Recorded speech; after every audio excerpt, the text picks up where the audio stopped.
আমাদের ঠাকুরগাঁ জেলার সম্মানিত সাংবাদিক এবং ইলেকট্রনিক ও প্রিন্ট মিডিয়ার যারা ভাই এবং বোনেরা আছেন, আপনাদের সবাইকে জাতীয় নাগরিক পার্টি এনসিপির পক্ষ থেকে সংগ্রামী শুভেচ্ছা।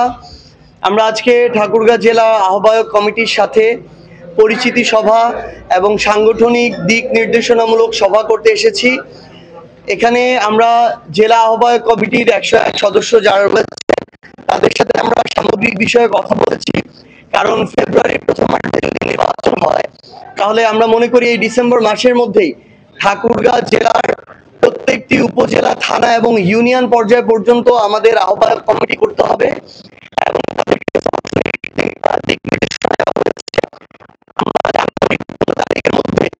ঠাকুরগাঁ জেলার প্রত্যেকটি ওয়ার্ডে আমরা আহ্বায়ক কমিটি চাই। কারণ আগামী নির্বাচনে আমাদের যে প্রত্যাশিত ভালো ফলাফল সেটা যদি আমরা করতে চাই তাহলে আমাদের সাংগঠনিক ভিত্তি শক্তিশালী হতে হবে। প্রত্যেকটি ভোট সেন্টারে স্বচ্ছ এবং সুষ্ঠু একটি ভোট অনুষ্ঠিত হওয়ার জন্য যেই ধরনের নেতাকর্মীদের অংশগ্রহণ প্রয়োজন সেই অংশগ্রহণ আমাদেরকে নিশ্চিত করতে হবে। আমরা মনে করি আগামীর বাংলাদেশের যে নির্বাচনটি হতে যাচ্ছে সেই নির্বাচনে দুইটি রাজনৈতিক দলের প্রতিযোগিতার যে সরল সমীকরণ, এই সরল সমীকরণ এবার আর থাকবে না, বরং এমনটি হওয়ার সম্ভাবনাই বেশি যে তৃতীয় শক্তিশালী রাজনৈতিক দলই নির্ধারণ করবে যে প্রথম দুইটি দলের মধ্যে সরকারি আগামী সংসদে প্রতিনিধিত্ব করবে। পাশাপাশি আমরা এটাও মনে করি যে এনসিপি তাদের জায়গা থেকে যখন দেখছে যে মধ্যম পন্থার একটি শক্তিশালী রাজনৈতিক দলের বাংলাদেশের শূন্যতা তৈরি হয়েছে, সেই জায়গায় কিন্তু বাংলাদেশের সংস্কারের পক্ষে যারা আছেন সেই ধরনের মধ্যম পন্থার, বাংলাদেশ পন্থার রাজনৈতিক দলগুলোকে নিয়ে আমরা একটি গণতান্ত্রিক সংস্কার জোট গঠন করেছি, যেখানে আমার বাংলাদেশ পার্টি এবং রাষ্ট্র সংস্কার আন্দোলন এই তিনটি রাজনৈতিক দল তারা ইতিমধ্যেই জোট গঠন করেছে এবং আমরা আশা করছি আজকে কালকের মধ্যে আরো একাধিক রাজনৈতিক দল আমরা এই গণতান্ত্রিক সংস্কার জোটে দেখতে পাবো।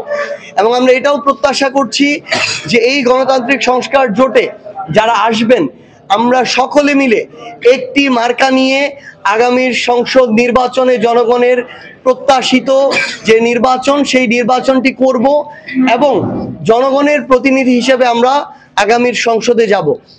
আমরা মনে করছি যে বাংলাদেশের জনগণ এবার আর গতানুগতিক কোনো দল, মার্কা বা ব্যক্তির উপরে তাদের যে অন্ধ সমর্থন সেটা আর থাকবে না। আমরা দেখছি মাঠের পরিস্থিতি এখন পাল্টে গিয়েছে। একজন সাধারণ মানুষ, একজন অটো চালক, একজন যেই মানুষটা ধান খেতে কাজ করে সেই মানুষটা পর্যন্ত এখন তাদেরকে ধীরে ধীরে বয়কট করছে, যারা বিভিন্ন ধরনের অপকর্মের সাথে সম্পৃক্ত, যারা জুলুম, মানুষকে হয়রানির সাথে সম্পৃক্ত, বরং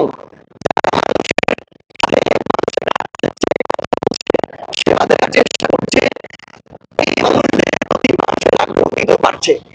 সেই জায়গা থেকে আমরা মনে করি যে এনসিপি একটা মধ্যমপন্থী রাজনৈতিক দল হিসেবে সেই জায়গাটা নিতে চায়। পাশাপাশি আমরা এটাও মনে করি যে আগামীর বাংলাদেশে কেউ যদি কোনো একটা নির্দিষ্ট ধর্মভিত্তিক রাজনৈতিক দল যে কেউ যদি তাদের জায়গা থেকে তাদের যে আদর্শ সেটা সকল সাধারণ মানুষের উপরে চাপিয়ে দেওয়ার চেষ্টা করে, তখন কিন্তু মানুষ এটা থেকেও বিমুখ হবে।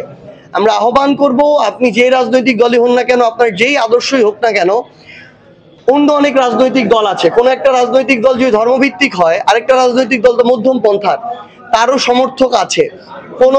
এমন অনেক মানুষ রয়েছে যারা সনাতন ধর্মাবলম্বী, অন্যান্য অনেক ধর্মাবলম্বী। তো কোনো একটা রাজনৈতিক দল যদি তার আদর্শ, তার রীতিনীতি, কালচার বাকি সবার উপরে চাপিয়ে দেওয়ার চেষ্টা করে, এটা বরং হিতে বিপরীত হবে এবং মানুষ সেখান থেকেও মুখ ফিরিয়ে নিবে।